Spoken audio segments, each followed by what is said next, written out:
guddisuu fi kan nuufne dinagdeen kufee hakkan cabne isiniin jedha jabaan sanyii. Akkam jirtu kabajamtoota fi jaalatamtoota miseensa waldaa dargaggoo caffee hojii gamtaa kan taatan nagaa keessanii itti aansuudhaan turtii odiitii guyyaa 8tiif waldaa keenya irratti taasifamaa ture bifa gabaabduu taateen isinii dhiyeessuun barbaada akka kutaa faayinaansii waldaa dargaggoo caffee hojii gamtaa keenyatti.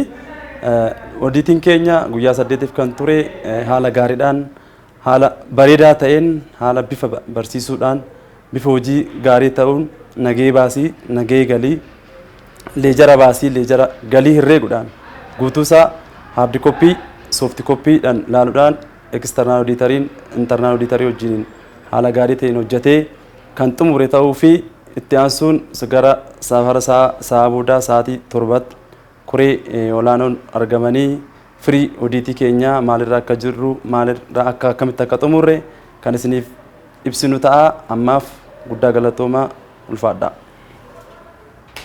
Tole kabajamtootaaf jaalatamtoota miseensota waldaa dargaggoota caffee hojii gamtaa waliigalaa kan taatan nagaa keenya akkam jirtu nagaan siriif dhaamuu barbaada.